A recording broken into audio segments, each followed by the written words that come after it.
Anybody have a guess where we're going? Sure. 2 Peter. You guys are good. 2 Peter chapter 1. If you're out there and you said, I have no idea. Well, I've been there. So 2 Peter chapter 1. About 6 months ago, I was back in the area I grew up and stopped in for a day to see my parents and talk with my mom a little before we got there, and she told me about a man, kind of a lawyer who has actually argued cases before the Supreme Court in an effort to help veterans, and got a lot of freedoms for veterans, not freedoms, I guess, but benefits for the veterans taken care of, and he got some issues with the VA settled in the benefit of the veterans, and so he has retired, and he still has a big heart for the vets, so he built a small restaurant down a road in the country, and it's kind of a place for veterans to come throughout the day and to gather. There's a little restaurant they can go and get meals, and there's some memorabilia. It's a real interesting place, and this man's blind and has been blind. But there's pictures of him with presidents.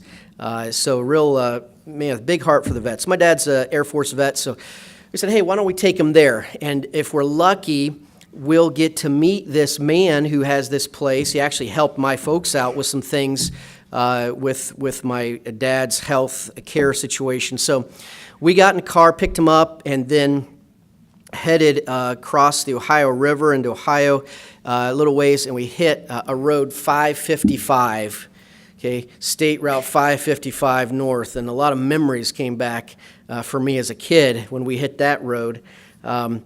It's beautiful. It's a two-lane road, and there's a whole lot of rolling hills and not a lot of space on either side of that road to fall asleep and still survive. The rumble strip, well, you would feel a rumble, but just you want to stay awake on that road. And it's several miles out there. We were getting near it, at least that's what my faithful GPS was telling me.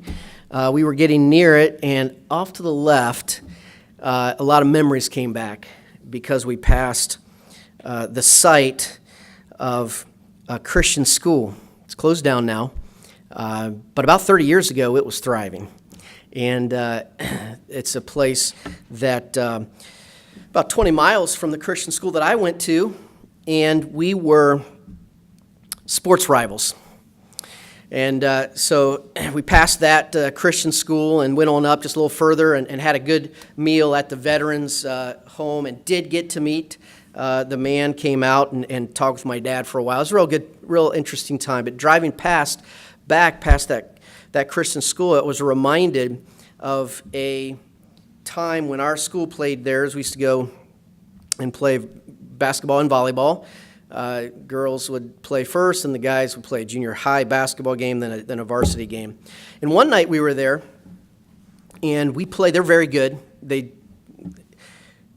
Eventually we started beating them, but in the early years it was difficult. It was difficult, which allows me to relate to our team, guys. I can truly say I've been in your shoes before. But one game stands out in particular. It was a game where the halftime score was 36-8. We were 8. We were eaten up, we were eaten alive. We were 8 in many ways. So that's, generally speaking, 4 times the ball went through the little ring in 16 minutes. Not a great ratio there. So 36-8, halftime score. So what's the famous statement about halftime scores? Nothing's less important than the score at halftime. That's what a coach always says to his team when they're down something like 36-8 at halftime. Because what else are you going to say? We're playing poorly. Let's try to do better. You're going to run a million sprints. I mean, there's different things, but the good thing, the encouraging thing is there's nothing less important than the score at halftime. So we finished going through the layup lines, which was nice at halftime break because we'd actually feel the ball going through the rim, and it provided this sense of confidence that it is possible to be done.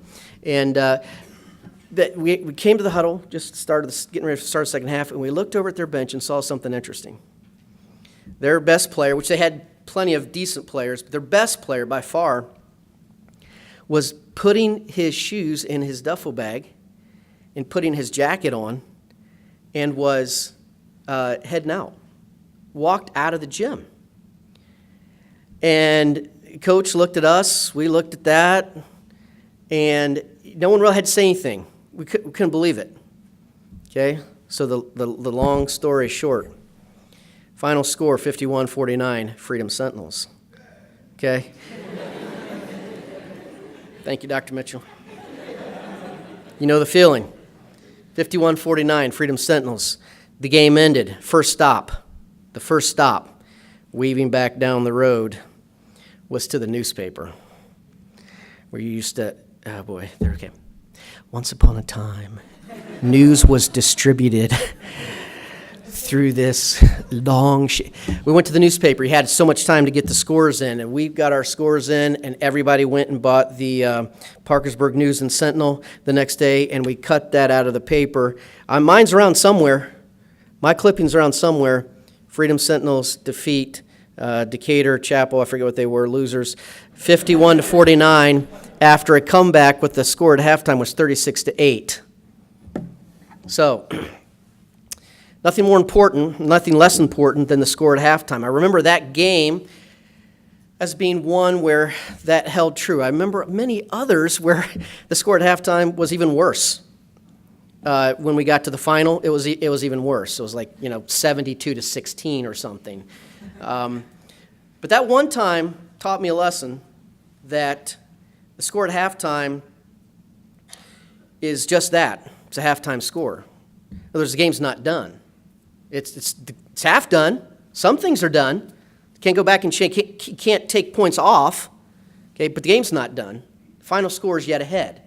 So in our passage here today, we come to a word that, for me, is the word and the truth that's taught here that is most, I fear for you the most. I fear that not taking this trait of Scripture and making it yours, I fear for what will happen. And I say that because I fear for myself if I don't keep, believe, and maintain this trait. I fear for all of us. So let's quickly review, and then we'll get to this word. We're going to look at what it means. We're going to look at how it's applied. We're going to look at some Bible characters that made this truth real in their life and what happened. So we're looking at 2 Peter chapter 1, verses 1 through 12, and we're seeing verses 1 and 2 as an introduction. Verses 3 through 4 is a foundation of faith. Verses 5 through 7 are these character traits that we're working our way through. Verses 8 through 12 are warnings and promises. Warnings and promises based on how we react and respond to these truths of the Bible. And one of the warnings is verse 9, "But he that lacketh these things is blind, and cannot see afar off, and hath forgotten that he was purged from his old sins." One of the promises is at the end of verse 10, where the Bible says, "If ye do these things, ye shall never fail." And verse 12 reminds us once again of the importance of these truths. Let's pray, and we're going to look at this important trait for the Christian life here today. Thank you, Lord, for this time. Thank you for your word.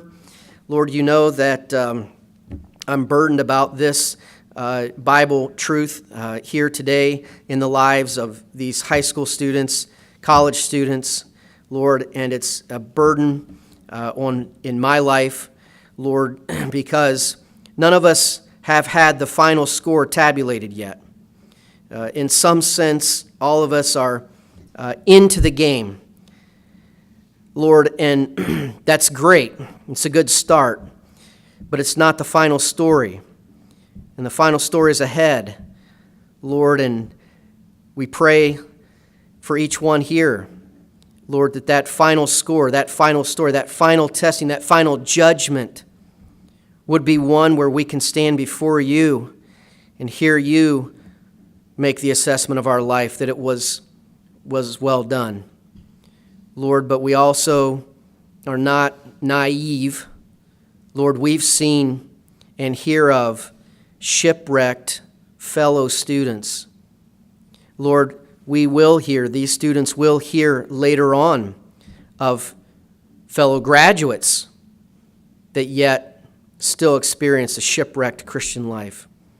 And then beyond that, Lord, they'll hear of men and ladies up in years, some in the ministry, that become blind and forgot they were purged from their old sins. And the final score is a sad tale. So as we look at this part of the Bible here today, Lord, we're thankful that you've given it to us. Help us, Lord, to take it and embrace it and to live it. In Jesus' name we pray. Amen. Robert Perry looked ahead to final success. He was going to be famous, and he was famous. The year was 1909, and he had just 2 toes left, and he had the best part of his life behind him. He was 52 years old, but he was about to achieve success, final success, after 5 failures to reach the North Pole. He and a small team of men and 38 sled dogs believe that they reached the North Pole. It cost him a lot more than what he thought it would cost him when expedition number 1 started out. He probably never thought that of the 23 years of his married life, the first 23 years, he would only be with his family for 3 of those. And he probably never imagined that the rest of his life that he would live would be lived with the effects of severe frostbite. And he probably never imagined that his goal and reaching his goal would mean that his death would be at a time that his wife would outlive him by 35 years. But in his own way and for his own goal and for his purpose, he endured. He went back again and again and again, and he was driven to reach the North Pole. And he did. On the other hand, we have Jacques Picard, who went the other way. He went 35,000 feet down into the ocean to reach the bottom of the Mariana Trench and risked his life and equipment that was equipment from the 1960s in order to dare to do something like that. He endured and reached his goal. The South Pole was reached. Mount Everest was peaked. These are grueling journeys to remote parts of the earth. These are physical human achievements. Sometimes we put a higher estimate on someone that does something like that rather than someone who does what our Bible passage teaches about here, and that is endure faithfully until the end of their Christian life. We like champions. We like heroes. We like those that achieve some level of fame. We can point to them. The fact of the matter is, in the Christian life, many of those that endure and that are faithful to the end will never know their names. It could be a faithful wife who stands beside her husband in the year after year of child rearing and ministry outreach, maybe in missions work, maybe not. But she, under God's command and obedience to the Lord, endures and will one day hear, "Well done." It could be a man who never becomes a pastor. Maybe he never even becomes someone in full-time service. Maybe the Lord has They're calling to be a faithful layman, to support a pastor and to be his right-hand man for many, many years of faithful service. Believe me, he has just as much of an opportunity to hear well done as the pastor of a large church does. So we're not talking about popularity. We're going to talk about people that we may never know. We're going to talk about ourselves. God does not have every single man in this room. He does not have a church of 1,000 out there for you. He doesn't. Maybe some. Not everybody. There's going to be laymen. There's going to be pastors. There's going to be missionaries. All with the same opportunity to wherever God puts you, apply these truths and to complete or to endure to the end in your life. Not taking a score at halftime and saying, wow, look at me, look what I've done. Or taking a score at halftime and say, oh man, we're so down. There's no way I can finish this Christian life. Whether it's the pride of, hey, I'm doing good right now, or whether it's the despair that I'm just a failure. The score at halftime, like basketball, like soccer, like boxing, like car racing, it's not the final score. It's just a halftime score. But maybe you're on top of the world right now. Okay, it's good. It's just halftime. Maybe you're low right now. It's okay. It's halftime. There's more ahead. Let's look at verse 5. And beside all this, giving diligence, add to your faith virtue, and to virtue knowledge, and to knowledge, which is the knowledge of Jesus Christ, temperance, self-control, and to temperance, patience.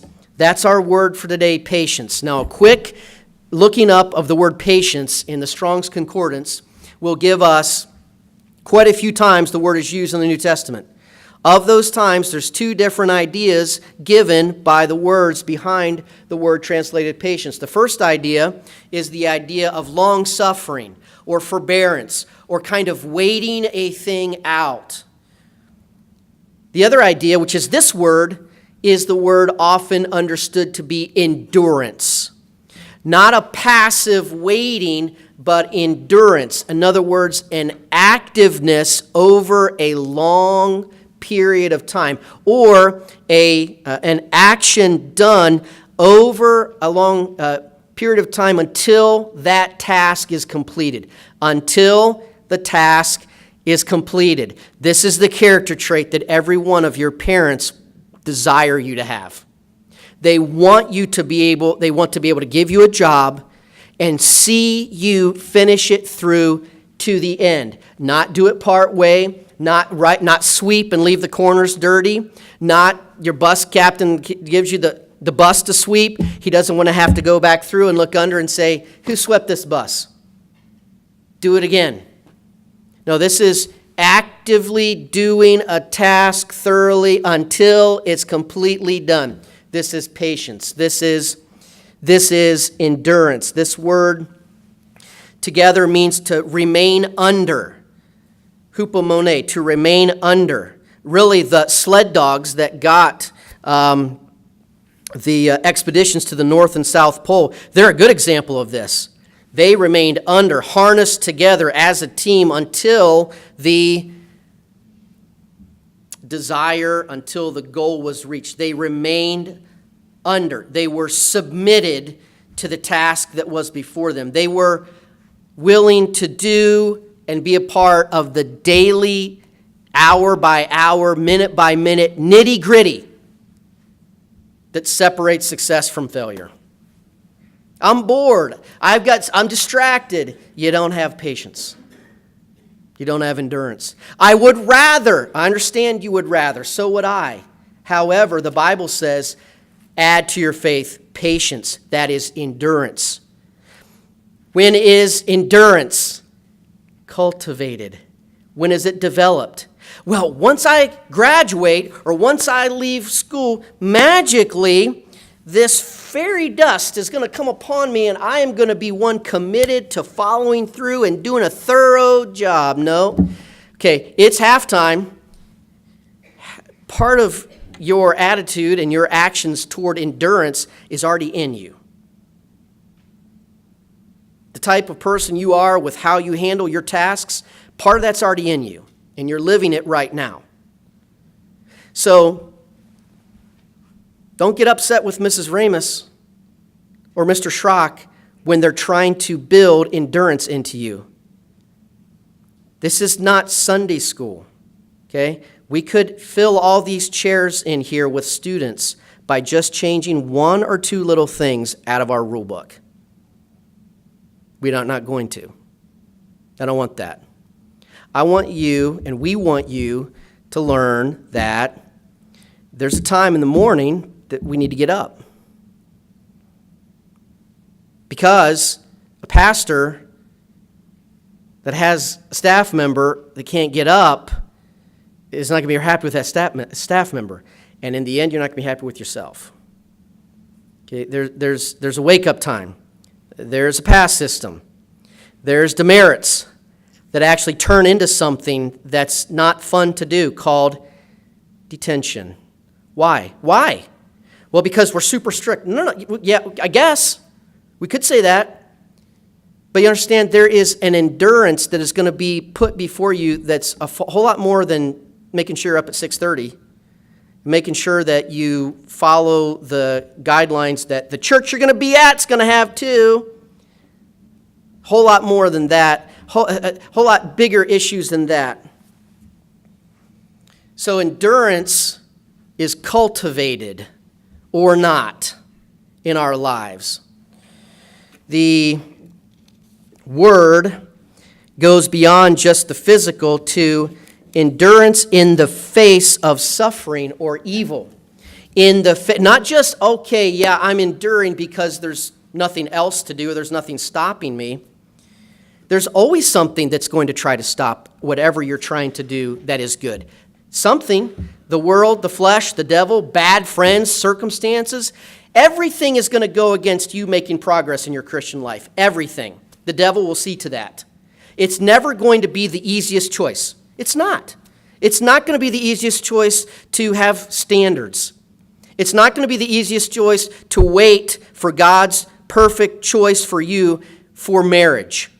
And once you know who that is, it's not going to be the easiest choice to keep yourself pure until the wedding day. It's not going to be the easiest choice. All of our Christian life and the success of it is going to depend on whether we've cultivated endurance, and obedience, a staying under God's commands for us in His Word. There's the reason why people backslide or transgress or get off the path is because that's the easier way to go. It's not rocket science. It's the easier path. God wants you to stay on the proper path, the path of right choices, which happens to be called the narrow way. Why? Because we don't need as much space for it. Because it's not passed by as often as the broad way is. We need a lot of room over there. We need a lot of space over there because many go that way. But the narrow way is a lonelier path. Sometimes it might feel like it's a path that you're on alone. It's God's path. It's God's way. And there's no staying on that path for long without endurance. We might be on the right path. Praise the Lord. It's halftime. What about the next half? What's ahead? Well, I'm going to make it through Bible college. Great. That's super. Now, wonderful. Great start. I'm going to finish the path. I'm going to go as long as I believe the Lord has me to stay here in school. And then I'm going to get into what's next. And you're going to take with you what's next. Either a character of endurance or not. And you're going to take that into your marriage. You're going to take that into your next ministry. An enduring attitude, an enduring spirit. I'm looking at the end. I'm looking way down the road, and my path then is directed toward that far goal. Or you're going to take into you, into your marriage and your ministry, this distracted, what's going on around me? What are they doing? What do they think? Money's hard over here. I can get out of financial problems if I just do this, and if I stop tithing, or if I just decide to take this job, and God wanted me to do this, but I need to do this instead. Endurance. What's the war that America's fighting now, right? Operation Enduring Freedom. It's not an enjoyable war to fight the war on terror, all right? We might know a start time for it, but is there an ending time? Is there going to be an ending time in the war against terror? Unfortunately, no. There's not going to be a 1945 where we say that's the end of World War II, or 1918. That's the end of World War I. This war on terror is, unfortunately, it's continuing. And you know what? That's the warfare of the Christian life. There is an end time for us, for you. And that's the time where we lay you to rest. We RIP you. That's the end. But for many people, I just want to get through this. Then the ease comes. Don't fall into that trap. Don't fall into that trap. Adoniram, Adoniram. What are you doing here? What a waste. Church in Boston wanted you to be their pastor.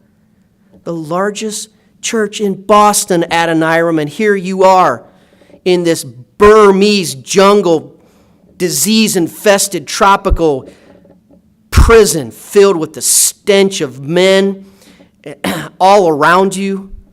Your wife, your child's outside. If you do get your freedom, you're going to go back and try to witness to the people that put you in here. You're wasting your life. What did you do? What a fool you are. His dad, unhappy with him going, became a Baptist on the way over and is accused of being a British spy and thrown into a Burmese prison. I know the devil was talking to him there. And I also know that he read the same Bible that you and I read. Somewhere along the line, he read, add to your faith patience. Add to your faith endurance.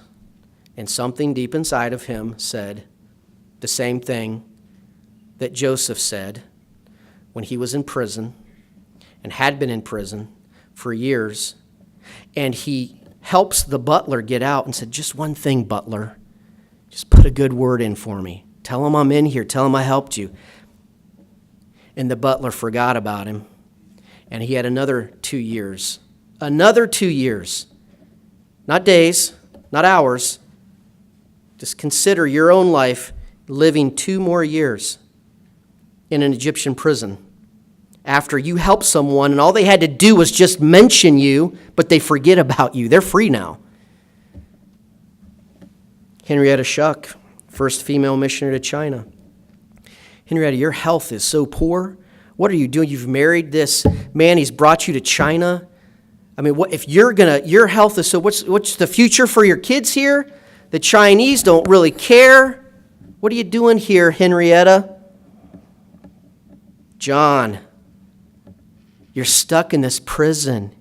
Your wife, your little daughter Maria, they're outside of the prison. You're over top of this river in London. You're losing years off your life. You're a good preacher. John Bunyan endured. He said, you know what? I'm not just going to endure, have patience for these 12 years until I get out. I'm going to grab a pen and paper. And I think the Lord has a message for me. And you know what? Pilgrim's Progress came out of that time from a man who decided he was going to endure. Just take a license. You'll be free to go. It's not a big deal. No, I'm going to answer to no one but God. And so year after year passed, and John Bunyan endured with active patience. Let's look at Hebrews chapter 11, verse 27. Hebrews 11:27. Moses here says, by faith he, Moses, forsook Egypt, not fearing the wrath of the king, for he endured, seeing him who is invisible. What's one of the secrets? It's not a secret. What's one of the secrets to enduring? You see him. You see him. What's one of the secrets of endurance is you see him. Look at verse 3 of chapter 12. For consider him that endured such contradiction of sinners against himself, lest ye be wearied and faint in your minds. Not just consider Moses, he endured, but Moses endured because he saw Christ. And Christ endured for you. He went all the way to the end for you. The Garden of Gethsemane. Jesus. You understand that you have the power to call 10,000 angels now down. And they can wipe out these Roman soldiers that are on the way up the hill with their swords and their torches to get you. Understand you could get out of this. You know what's ahead. And Jesus is praying and drops of blood are falling down in that Garden of Gethsemane. It's a test of his submission to his Father's will. Will he stay under or will he break away? He stayed under, and he did it for you, and he did it for me. And he endured. And those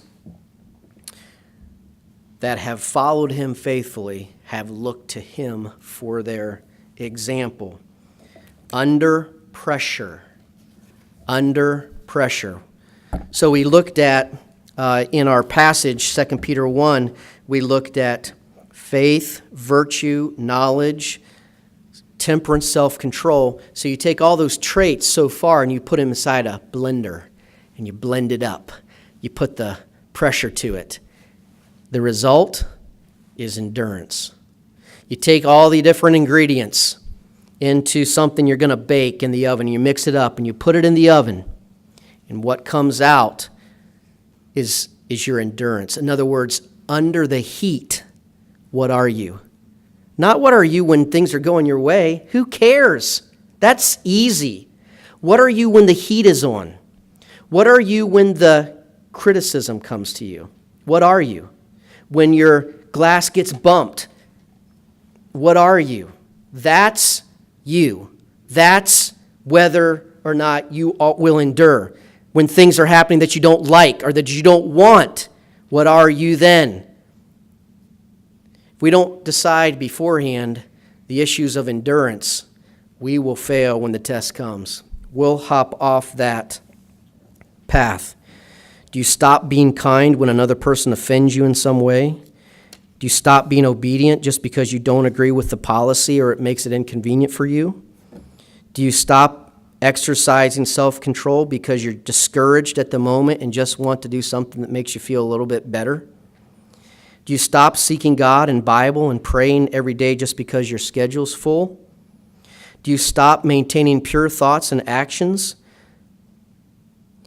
when given the opportunity to feed your lusts undetected? Do you stop being honest when shading the truth will keep you from facing the consequences of your actions? Do you stop sacrificing for people when they don't seem to appreciate it? Do you stop taking hope in God's promises when the circumstances are not working out the way you want? Do you stop being a diligent worker when no one is there to hold you accountable? This is tests or an assessment of your endurance. Cultivating endurance. How do we cultivate it? I'll give you an example. There's a lady. She's elderly. Cancer has filled her body. She's soon going to separate from this world, from her loving spouse, and from her children. She's probably tempted to give into despair, maybe anger, bitterness at this time, but she doesn't. Everyone that works for her and with her talks about the great spirit and the testimony that she has. Did that happen when she got admitted to the last weeks of her life into hospice? Did that just come about that way? No, I would say that as a child, she been taught to say no to herself and obey her mom and dad, and she did. When she was at home, she was taught to resist spending impulsively and to take care of her money, and that she was a steward of that. As college, she said no to herself in order to maintain a devotional life amidst her busy schedule. Her position in the dorm among the other students gave her practice in being a minister to the students that were around her, even when it was inconvenient. As she grew older, she resisted the temptation to dress and talk sensually in order to attract a husband. And when God brought the right one into her life, she said no to her desires to become physically involved with him before marriage. Once she married, She practiced patient endurance by making the necessary adjustments of living with a man she loved deeply, but who was still a sinner. She trusted God in submitting and obeying her husband and keeping up with the daily duties of running a household with all the other pressures that came into her life. Patient endurance. Later, the responsibilities of rearing children, the feedings, the early mornings, the load of laundry, the dirty diapers, the grocery shopping, the challenging of disciplining consistently the disobedient children, keeping the house kind of neat. Do you have a full-time job? No, I'm just a stay-at-home mom. We ought to try that someday, huh, guys? I don't think we want that. I don't think we want that job. And now she's in hospice. Just a week or two left to live. And the culmination of her life is on display. The culmination of her commitment to patient endurance, adding to her faith, is there for all to see. This saint is going to go off into glory with the joy of the Lord on her face and sharing that joy with others. This does not show up at a time of crisis. This shows up day by day, week by week, a commitment to patient endurance in the Lord. Joseph was given a job he didn't choose, ate food he didn't have a taste for, had to dress as a slave, had to speak a language not his own, was housed in the slave quarters. This is a 17-year-old boy. Years later, he's in charge, and his brothers are bowing before him. And because he had endurance and had these character traits and was actually a type of Christ, he could have run them into the ground. He could have put them back and say, you know what? Enjoy Egyptian prison, boys. You put me there.